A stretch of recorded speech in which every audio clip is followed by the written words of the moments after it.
So for today's video, we're looking at a GT Aggressor Pro. A customer brought this in with trouble with the rear wheel. You could see that it's wobbling real bad. The problem pretty much boils down to it's got a number of broken spokes on it that are going to need to be replaced. So today's repair is going to be replacing spokes and then readjusting the tension on the spokes to make the wheel straight. So stick around. So first thing we want to do is go ahead and remove the wheel from the bike. This person way over tensioned these quick releases, so I need to get in there with a pair of pliers, get a little more leverage on it. Generally speaking, you do not need to put that much tension on these things in order for them to hold properly. As you can see, the wheel comes right off. The deal with replacing spokes is that the brake disc and the cassette are going to be in the way, so we're going to have to remove both of those so that we can get to the spokes. So, and we're also going to have to remove the tire. So let's get started on that.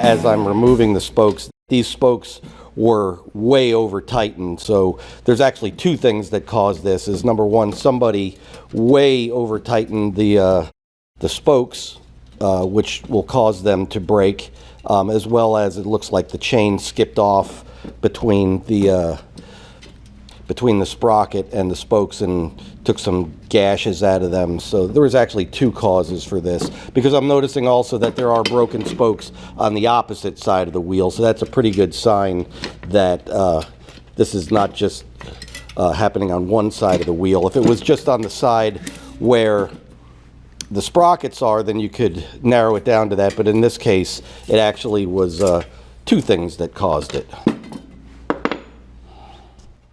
Now, as far as putting the new spokes in, you want to first make sure that you have the right size spoke to replace it. Sometimes you may have spokes that are a little too long, in which case you can cut them down, and if you have a device like this, you can re-thread them.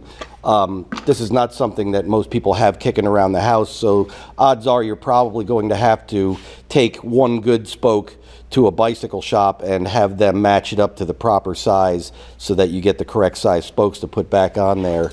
As far as putting them back into the hub here, they alternate. You'll see one goes left, one goes right, so you just got to make sure you put it in the right direction.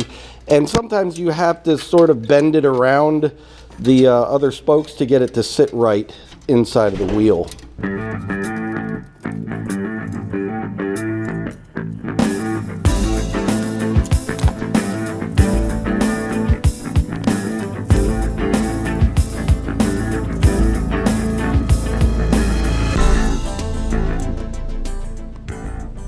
So in situations where we don't have the proper length spoke, what we do is just simply get a blank and cut it to length, and then we have a spoke threading jig, which allows us to re-thread the spokes with the proper threading so that we can attach it to the wheel. It just simply clamps into the device, and there is a couple of dies on the end of it, which allows us to cut the threads into it. And then you just simply unthread it from there, and then you can attach it to the wheel through the hub. You have to make sure it's going the proper direction because they alternate either way, so you have to make sure you're doing it in the correct direction. And then you can go ahead and attach it to the wheel with a spoke nipple. The nipples have a slot on the end of it so that you can use a flat-headed screwdriver in order to get it started. And then you can just use a spoke wrench, which I'm using here, that has several different size spokes cut into it, and then you just go ahead and tighten it up and just repeat the process over and over until you have replaced all of the missing spokes. So now I've got all the missing spokes replaced. What I'm going to do is just add a little bit of tension onto each one of the spoke nipples so that they are all about the same tension all the way around, just so I have a starting place with which to start balancing the wheel or tuning the wheel, however you want to refer to it. But essentially we want to have it so that there's an equal amount of tension on each of the spokes so that it's not pulling in one direction or the other, so that the rim is fairly centered above the hub. So we'll just go ahead and get these snugged up. So now we're going to go ahead and put the skewer back in, and we're going to put this into the wheel truing jig, which will enable us to fine-tune the truing of the spokes and the rim so that everything is balanced and the wheel is not wobbling. So you can see we've got the wheel set up in the truing jig. Next thing I'm going to do is make sure that the tension is pretty much even all the way around, and then I'm going to start to fine tune. So first pass, I'm just going to make sure that they're all about evenly tensioned onto their nipples. So now we've done our first pass, and you can see there's still a wobble to the wheel. This particular jig has got a little gauge that you can put on it that will help you judge where you need to tighten or loosen the spokes. So we can see it in certain areas it's closer, like here, and there it's further away. So what we're going to do is start adjusting the spoke tensions so that the wheel is the same distance all the time.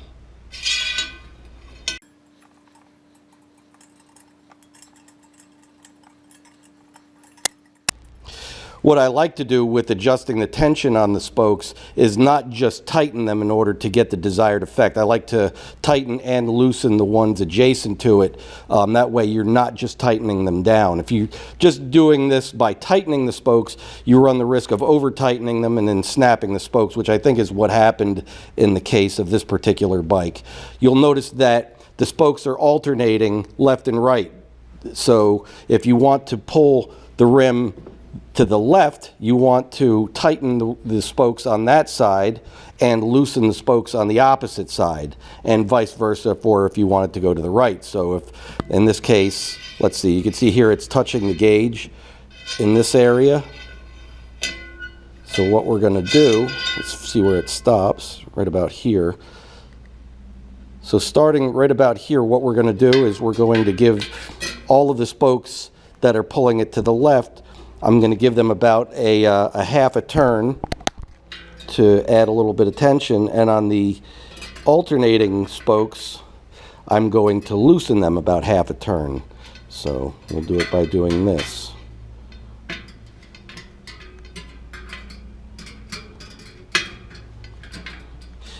And you don't want to try to do it all in one shot. I think it's a better idea to do it in steps and make small corrections. That way you're not over tensioning any of the spokes while you're doing this.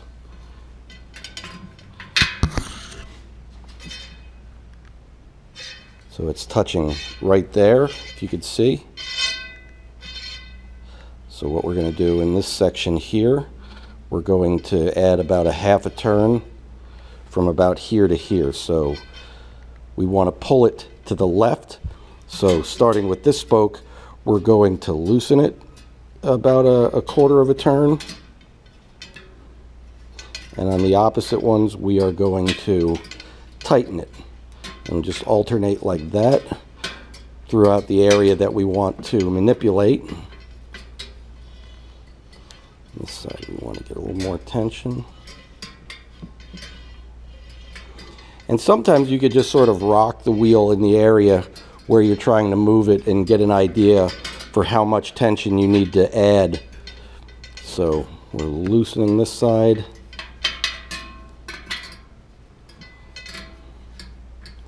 And we're tightening the opposite side. So now when we're looking at the gap here, I don't know how well you can see it with the camera, what we're doing is we're looking at the gap between the rim and the gauge. You can see there's a little teeny bit of wobble still, so all we need to do is locate those areas and keep adjusting until we take all of that wobble out. One of the nice things about bikes that have disc brakes is that compared to rim brakes is you're not quite, it's not as critical for the rim to be absolutely balanced, since there's no danger of it rubbing on the rim. But all the same, I think people like to have nice straight wheels anyway, so doing this does have a purpose.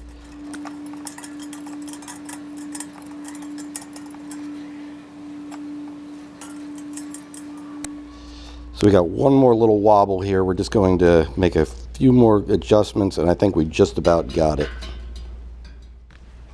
So you can see now we've pretty much gotten all the wobble out of the wheel. So what we're going to do at this point is go ahead and reassemble the wheel, put it back on the bike. And what I like to do is actually take it for a drive, because sometimes they tend to settle a little bit as far as the tensioning on the spokes. So it's a good idea to give it a quick ride so that everything settles in, and then just do one final adjustment on it. So let's go ahead and put this thing back together.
So there we go. We have a nice straight wheel on this bike. Now, obviously, a lot of people aren't going to have like a truing jig and a spoke threading jig. So those are things that you're probably only going to have at a bike store.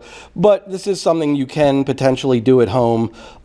Without a truing jig, you could do it in the frame, where you just set the bike in the frame, and then you would put a zip tie on each side of the frame so that it was just barely touching the rim, and then you could judge whether there was a wobble in the rim by the amount of space between the zip tie and the rim. That's one way to get around that. As far as like trimming spokes, without that jig, there's really very little that you can do, but you can go to a local bike store and just get them to match up the length of the spokes for you so that you're replacing them with the proper length. So this is something that you can do at home. If you're not comfortable with that, you want a professional to do it, obviously bring it here. Not a super expensive repair, probably about a $50 to $75 repair, compared to replacing the whole wheel, which is probably about a $200 to $250 repair. Could save you a substantial amount of money. So keep that in mind. If you need any of these repairs, just drop your bike off. Depending on the time of year, summertime obviously we're much busier because just more people out on their bikes. But usually our lead time is much less than some of the other local shops. So feel free to bring it on in, and we'll let you know how quick we can get it back to you. And until the next time, don't let the bastards get you down.